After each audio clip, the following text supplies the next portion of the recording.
then hid in the restaurant waiting for the moment Lucas would be humiliated. But when the door opened and she walked in, the entire restaurant went silent. In the end, who was really being made a fool? Lucas Reed sat at his desk on a Thursday afternoon, pretending to review a spreadsheet, while the voices around him blurred into background noise. He had worked at the same marketing firm for nearly 12 years, long enough to recognize the rhythm of the office gossip without listening to the words. The hum of fluorescent lights overhead mixed with the occasional burst of laughter from the break room, where his coworkers spent more time than they did working. He kept his head down and his coffee mug full, hoping that if he stayed quiet enough, they would forget he existed. It hadn't always been this way. Before the divorce, Lucas had been the kind of guy people invited to happy hour without thinking twice. He told decent jokes, showed up to birthday parties, remembered people's kids' names. But after his wife left 3 years ago, something shifted.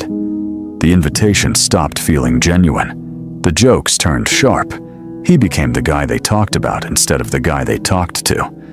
They called him a failure in love, a man who let his marriage fall apart because he was too boring, too emotionally unavailable, too something. He stopped trying to correct them. It was easier to let them believe whatever version of him made them feel better about their own lives. By Friday morning, Lucas had almost forgotten about the invitation. His coworker Derek had mentioned it in passing the day before, something about dinner at a new Italian place downtown. Lucas assumed it was one of those polite gestures people made when they didn't actually want you to say yes. But when Derek stopped by his desk again just before lunch, he was insistent. "You're coming tonight, right?" Derek asked, leaning against the cubicle wall with a grin that didn't quite reach his eyes. He was the kind of guy who wore expensive watches and talked too loud. The kind who thrived on being the center of attention. Lucas had never trusted him, but he had never been able to pinpoint why. Lucas glanced up from his computer screen and shrugged. "I don't know. I've got my daughter this weekend. I should probably get home." Derek waved a hand dismissively. "Come on, man. One dinner. We never see you anymore. It'll be good for you to get out." He lowered his voice, leaning in slightly. "Besides, we might have a little surprise for you." Lucas felt a knot tighten in his stomach. Surprises from Derek were never good. But before he could come up with an excuse, 2 more co-workers appeared behind Derek. Jessica from accounting and Ryan, who worked in sales. They both wore the same forced smiles, the kind people use when they're trying too hard to seem casual. "We already made a reservation," Jessica said, her voice bright and overly cheerful. 7 o'clock. You have to come." Lucas looked at the 3 of them standing there, blocking his exit, and realized he didn't have the energy to argue. He had spent the last 3 years saying no to everything, retreating further into himself with every rejection. Maybe they were right. Maybe it would be good for him to get out, even if it meant enduring a few hours of awkward small talk and thinly veiled pity. "Fine," he said quietly. "I'll be there." Derek clapped him on the shoulder, a little too hard. "That's the spirit. Trust me, tonight's going to be unforgettable." Lucas watched them walk away, already regretting his decision. He could hear them whispering as they turned the corner, their laughter echoing down the hallway. Something about the way they looked at each other made his skin crawl, but he pushed the feeling aside. He was being paranoid. They were just trying to be nice. The rest of the day dragged. Lucas tried to focus on work, but his mind kept drifting to the dinner. He imagined sitting at a table surrounded by people who barely knew him, forcing himself to laugh at their jokes and pretend he was having a good time. It sounded exhausting. By the time 5 o'clock rolled around, he considered calling Derek and canceling, but his phone buzzed with a text before he could make up his mind. It was from Jessica. "Don't forget, 7 sharp and dress nice. You never know who you might meet." Lucas stared at the message for a long moment, trying to decode the meaning behind it. The last sentence felt deliberate, like she was hinting at something. He typed out a response asking what she meant, then deleted it. Whatever they had planned, he would find out soon enough. He went home and changed into a clean button-down shirt and dark jeans, the kind of outfit that felt acceptable without trying too hard. His daughter was with her mother this weekend, so the apartment felt emptier than usual. He stood in front of the bathroom mirror for a moment, studying his reflection. He looked tired, older than his 43 years. The lines around his eyes had deepened, and his hair had started to gray at the temples. He wondered if this was what people saw when they looked at him now, a man who had given up. The restaurant was in a part of town Lucas rarely visited, the kind of place with valet parking and soft jazz playing in the background.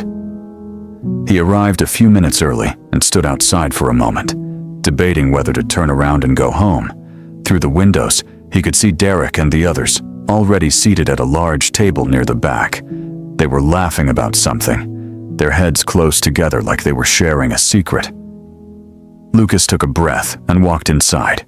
The hostess greeted him with a polite smile and led him toward the table.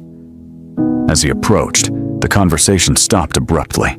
Derek looked up and waved him over, his grin wide and predatory. "There he is," Derek said loudly, drawing the attention of nearby tables. "We were starting to think you bailed on us." Lucas slid into the empty seat across from him, feeling the weight of their stares. Jessica sat to his left, Ryan to his right.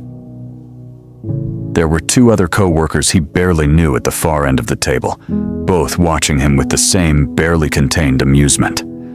"So," Derek said, leaning back in his chair, "we have some news. We set you up on a little blind date tonight." Lucas felt his chest tighten. "What?"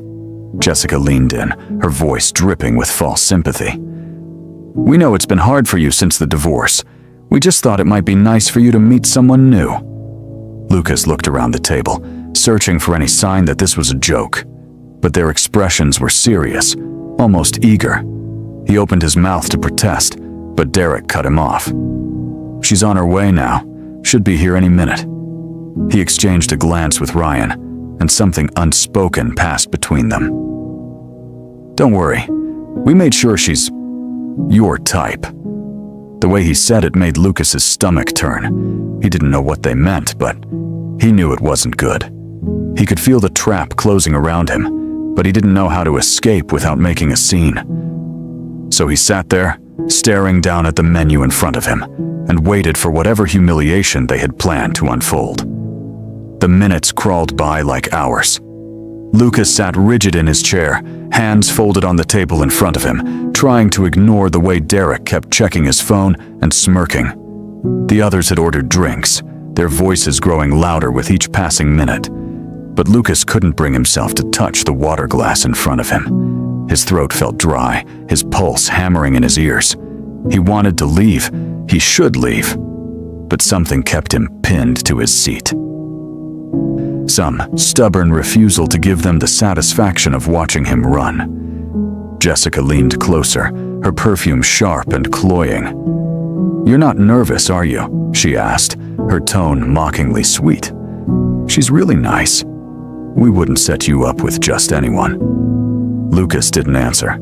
He could hear the lie in her voice, see it in the way her eyes flickered toward Derek for approval. This wasn't about being nice. This was about entertainment. He was the punchline to a joke he hadn't been told yet, and everyone at the table was in on it, except him. Ryan nudged him from the other side, grinning. "Come on, man. Loosen up. When's the last time you even went on a date?" Lucas turned to look at him, his expression flat. "I don't see how that's any of your business." The smile on Ryan's face faltered for just a second before he recovered. Raising his hands in mock surrender. "Hey, I'm just saying. It's been a while, right? You're probably out of practice." He glanced at Derek, who was barely containing his laughter. "Don't worry. We made sure she's easy to talk to." The words landed like a punch to the gut. Lucas understood now. They hadn't set him up with someone nice. They had set him up with someone they thought was beneath him, someone they could mock. And when she arrived, they would sit back and watch him squirm, documenting every awkward moment for their own amusement. He could already imagine the photos, the group chat messages, the laughter echoing through the office on Monday morning. Derek's phone buzzed, and he glanced down at the screen, his grin widening. "She's here," he announced, loud enough for the nearby tables to hear. Everyone act natural. Lucas felt his stomach drop. He turned slightly in his seat, just enough to see the entrance. The hostess was walking toward their section, her hand gesturing to someone behind her. Lucas braced himself for the humiliation, his fingers gripping the edge of the table so hard his knuckles turned white. He told himself he would stay calm. He wouldn't let them see how much this hurt. He would sit through the dinner, smile politely, and never speak to any of them again. But when the woman stepped into view, everything stopped. She wasn't what they had promised. She wasn't what anyone had expected. She was tall, with dark hair that fell in soft waves past her shoulders, and she moved with the kind of quiet confidence that made people turn their heads without realizing why. Her dress was simple, elegant, the kind of thing that didn't try too hard but still looked effortless. She scanned the room until her eyes landed on their table, and then she started walking toward them. Lucas heard someone at the table suck in a sharp breath. He didn't know who. He couldn't take his eyes off her. She wasn't just beautiful. She was the kind of beautiful that didn't need validation, the kind that existed independent of anyone's opinion. And she was walking straight toward him. The restaurant seemed to hold its breath. Conversations at nearby tables faltered. A waiter stopped mid-step, his tray tilting slightly in his hand. Even the soft jazz playing in the background felt suddenly too loud. Lucas could feel the shift in the air, the way everyone at his table had gone completely still. Derek's smirk had frozen on his face. Jessica's mouth hung slightly open. Ryan looked like he had been slapped. The woman stopped at the edge of their table and looked directly at Lucas. Her expression was calm, unreadable. "You must be Lucas," she said, her voice low and steady. Lucas managed to nod, his throat too tight to form words. She extended her hand, and he took it without thinking, her grip firm and warm. "I'm Claire Morgan," she said. "I believe we're supposed to be having dinner." Behind her, Lucas could see Derek scrambling to recover, his face flushed. He stood up quickly, nearly knocking over his drink. "Claire, hi. We didn't expect you to be so punctual." His voice cracked slightly on the last word, and Lucas felt a grim satisfaction at the sound of it. Claire turned to look at Derek, her expression polite but distant. "I don't like being late," she said simply. Then she turned back to Lucas. "Should we sit?" Lucas realized he was still holding her hand. He let go quickly, heat rising to his face, and gestured to the empty seat beside him. Claire slid into the chair with the same effortless grace she had walked in with, and Lucas found himself hyper-aware of every movement, every breath.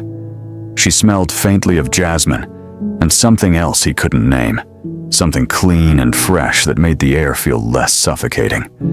For a long moment, no one spoke. Lucas could feel the weight of every stare in the restaurant pressing down on him. He glanced around the table and saw the shock written plainly on their faces. Jessica looked like she had swallowed something bitter. Ryan was staring at Claire like he couldn't quite believe she was real. And Derek. Derek was desperately trying to regain control of the situation, his eyes darting between Claire and the rest of the group. "So," Derek said, forcing a laugh that came out too loud. "Claire, how do you two know each other again?" Claire folded her hands on the table and looked at him with an expression that gave nothing away. "We don't," she said evenly. "I was told this was a blind date, that someone wanted to meet me." Derek's smile twitched. "Right.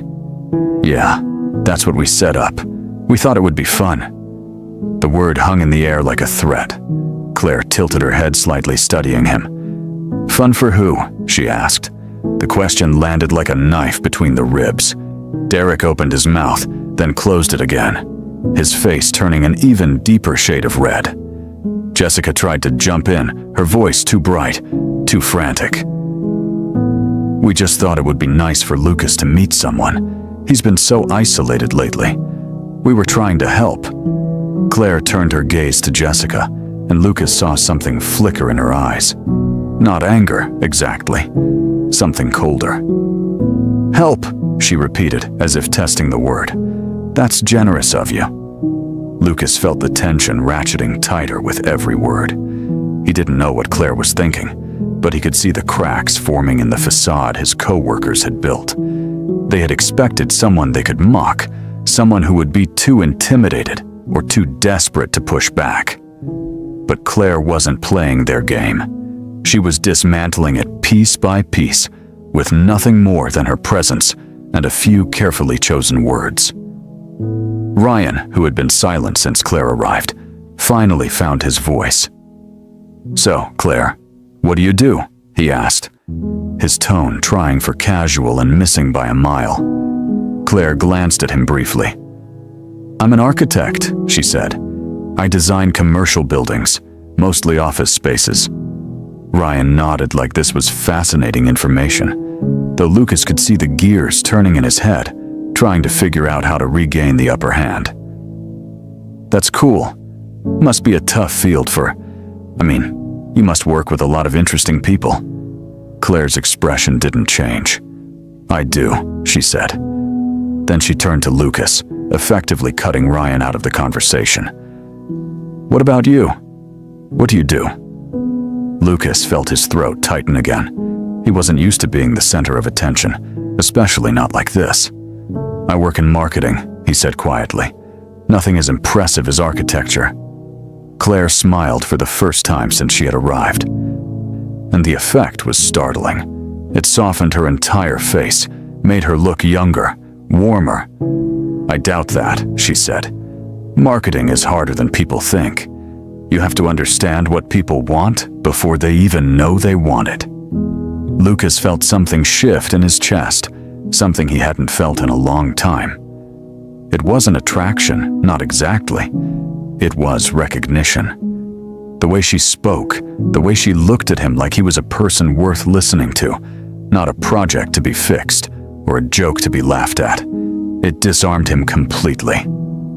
Before he could respond, Derek's phone buzzed again. He glanced down at it, and Lucas saw his expression darken. He stood abruptly, motioning to Jessica and Ryan. "We need to go check on something," he said, his voice tight. "We'll be right back." Lucas watched them walk toward the far corner of the restaurant, their heads bent together in urgent conversation. He could see them glancing back at the table, at Claire, their faces a mixture of confusion and barely concealed panic. Whatever plan they had concocted was falling apart, and they didn't know how to fix it. Claire watched them go, then turned back to Lucas. "They seem interesting," she said, her tone carefully neutral. Lucas let out a breath that was almost a laugh. "That's one word for it." She studied him for a moment, her eyes sharp and assessing. "Do you know why they really set this up?" she asked. Lucas felt his stomach twist. He had suspected, of course, but hearing her say it out loud made it real in a way he hadn't been ready for. "I have an idea," he said quietly. Claire nodded slowly. "So do I." She leaned back in her chair, her gaze drifting toward the corner where Derek and the others were still huddled together. "I got a call from a woman named Jessica 2 days ago. She said she had a friend who was recently divorced, someone who needed a confidence boost. She made it sound like a charity case."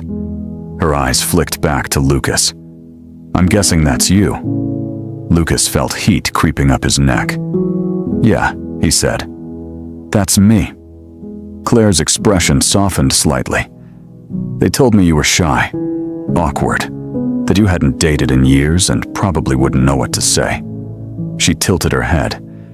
"They didn't tell me you were sitting at a table full of people who clearly hate you." The bluntness of her words startled him. He opened his mouth to defend them, then stopped, because she was right. They did hate him, in the quiet, insidious way people hate anything that reminds them of their own failures. He had been the target of their cruelty for so long that he had stopped seeing it for what it was. "I'm sorry," Lucas said finally. "I didn't know they were going to do this. If I had, I wouldn't have come." Claire looked at him for a long moment, then shook her head. "Don't apologize. You didn't do anything wrong." She glanced toward the corner again, where Derek was now gesturing animatedly, his voice rising just enough to be audible over the music. They did. Lucas followed her gaze and saw the moment Derek's eyes met his. There was something ugly in that look, something desperate and vindictive. And in that moment, Lucas understood. This wasn't just about humiliating him, it was about proving something to themselves, about reaffirming their place in the social hierarchy by tearing him down. And now that their plan had backfired, they didn't know what to do. Claire stood suddenly, smoothing her dress. Lucas felt his heart sink, assuming she was about to leave. But instead, she looked down at him with an expression he couldn't quite read. "I was going to walk out," she said. "I don't like being used as a prop in someone else's joke." Lucas nodded, unable to speak. "But," Claire continued, her voice quieter now, "I think that would give them exactly what they want. So I'm going to stay, and I'm going to have dinner with you. Not because they set this up, but because I want to." Lucas stared at her, his mind struggling to catch up. "Why?" he asked. Claire sat back down, meeting his eyes directly. "Because you're the only person at this table who hasn't lied to me tonight." The silence that followed Claire's words felt different from the one before. It wasn't heavy with anticipation or thick with malice. It was clean, almost peaceful. Lucas sat across from her, trying to process what had just happened. She had seen through the entire setup in a matter of minutes, had called it out without flinching, and then had chosen to stay anyway. Not out of pity, not out of obligation, but because she wanted to. He didn't know what to say. Every response that came to mind felt inadequate, too small for the moment. So he simply nodded, and Claire seemed to understand. She picked up her menu, her movements unhurried, and began scanning the options as if they were the only two people in the room. From the corner of the restaurant, Lucas could still see Derek and the others huddled together. Their voices had dropped to whispers, but their body language screamed frustration. Jessica kept glancing back at the table, her expression somewhere between disbelief and rage. Ryan had his phone out, probably texting someone who wasn't there, trying to make sense of what had gone wrong. And Derek looked like a man watching his carefully constructed plan crumble in real time. Lucas felt something shift inside him. For 3 years, he had let these people define him. He had accepted their judgment, internalized their mockery, and allowed himself to become exactly what they said he was. A failure. A man who couldn't keep his marriage together, who couldn't move on, who couldn't be worth anyone's time. But sitting here now, with Claire across from him and his co-workers scrambling to salvage their joke, Lucas realized something. They weren't laughing at him because he was pathetic. They were laughing because it made them feel powerful, and he had been giving them that power for far too long. Claire looked up from her menu. "The risotto looks good," she said, her tone conversational. "Have you been here before?" Lucas shook his head. "No. First time." She smiled slightly. "Me too." Jessica made it sound like this place was special, like it was the kind of restaurant you take someone when you're trying to impress them. She set the menu down. I'm starting to think she just wanted somewhere public enough that whatever happened would have an audience. Lucas felt a humorless laugh escape his throat. "That sounds about right." Claire studied him for a moment, her gaze steady and direct. "Can I ask you something?" Lucas tensed, bracing himself. "Sure." "Why did you come tonight?" she asked. "You must have known something was off. People don't usually spring blind dates on their coworkers, unless they're up to something." Lucas looked down at his hands, trying to find the right words. "I did know," he admitted. "Or at least I suspected. But I came anyway because I'm tired of running. I've been running from everything since my divorce. From people, from conversations, from anything that might make me feel something. He looked up at her. I thought if I could just sit through one more humiliation, maybe it would stop hurting. Maybe I'd finally be numb enough that nothing they said could touch me. Claire's expression softened, but there was no pity in it, just understanding. And is that what you